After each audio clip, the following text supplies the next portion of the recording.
So there has been a petition for $2,000 monthly stimulus checks, and it's reached about 3 million signatures. So Americans need some certainty, says restaurateur who started it. So let's get right into it. So when the COVID-19 pandemic took hold in March 2020, Stephanie Bonin and her husband, Keith Arnold, co-owners of a Denver restaurant, worried they would face financial disaster. The crisis prompted them to close Duo Restaurant, which serves farm to table contemporary American cuisine, and there is no playbook as to what would happen next, as federal and state aid addressing the pandemic had not yet been implemented. They temporarily laid off all but three of their 15 employees, and at the time, Bonin knew she and her husband would not get unemployment insurance. While their staff would receive benefits, it would not match their weekly paychecks and tips. Their livelihood was on our shoulders, Bonin said. That was what was keeping us up at night. How are we going to make sure that they can work? Bonin started a Change.org petition calling for $2,000 per month in aid to every American during the pandemic. Today, that online call to action is still drawing support, having just crossed 3 million signatures.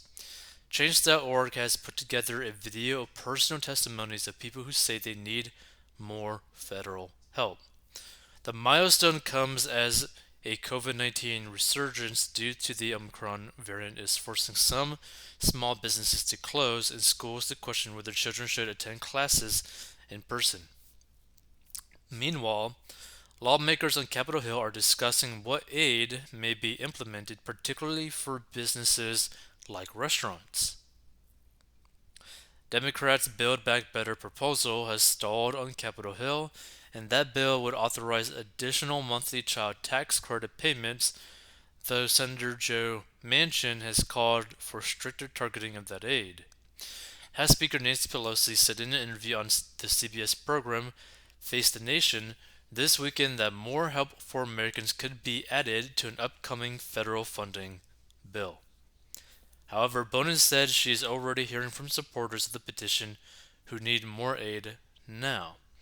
That includes people who may have to quit their jobs if their children return to virtual learning, grandparents living on fixed incomes to provide for their grandchildren, and people who need the boost to be able to rent apartments. So for many, those issues show no signs of letting up. Marathon doesn't even describe it, Bonin said. It's just life. Bonin and Arnold recently shut down the Duo restaurant for a week around Christmas after half of their kitchen staff contracted COVID-19. While they lost about $30,000 in income for the week, they still paid about $9,000 toward their payroll due to paid leave mandates. If they are forced to shut down again, the loss in income will put more financial strain on the business, and meanwhile, because their staff has run through all of their sick leave, there are no further mandates for them to get paid. Bonin and Arnold, who run the restaurant virtually from Brattleboro, Vermont, are also grappling with additional COVID uncertainties as parents to two daughters ages 9 and 14. Aid through the Paycheck Protection Program, which they credit while keeping the restaurant in business earlier in the pandemic, is no longer available. Stimulus checks and enhanced federal unemployment benefits dried up last year, and this month the monthly child tax credit payments stopped. So those uncertainties in the twists and turns of the pandemic over the last 2 years have kept the Change.org petition resonating, Bonin said. I think that's what 3 million people are saying, which is we just need certainty. We need to have something we can plan on month after month, Bonin said. Feel free to give your thoughts. Do you think that, having a $2,000 per month stimulus is a good idea, or is it not? And feel free to explain your reasoning as to why. Now, our way of thinking in terms of this is that one, when you give out free money to people, a lot of people are going to feel entitled to that money and basically be like, because I exist, I deserve money. And in the real world, that never really can work. Because, You always gotta put in some effort for money, right? Now you might be like talking about or complaining about, maybe like hedge funds or all this kind of stuff where they're using money to make money. But the thing is, they're still creating some sort of value, right?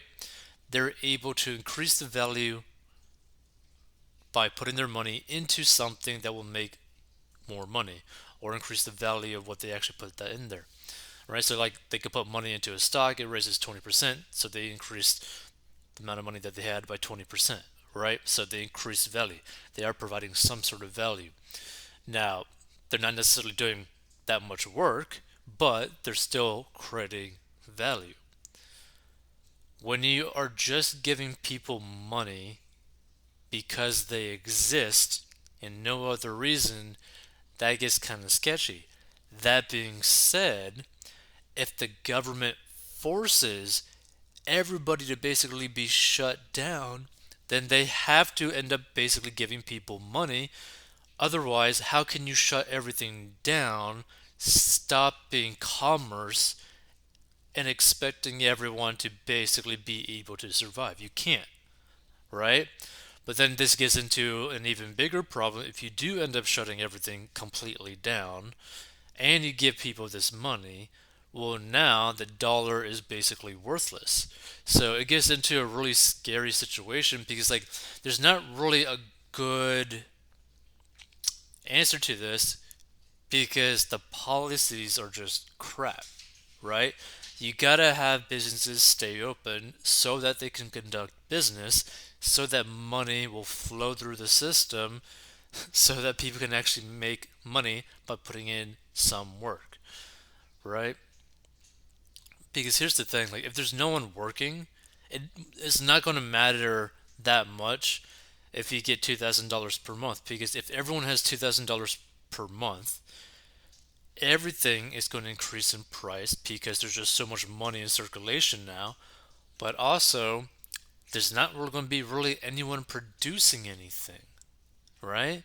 So if you don't have really anyone producing anything, so that meaning the supply of like items, groceries, meat, milk, all that kind of stuff is much lower because a lot of people are not going to be working.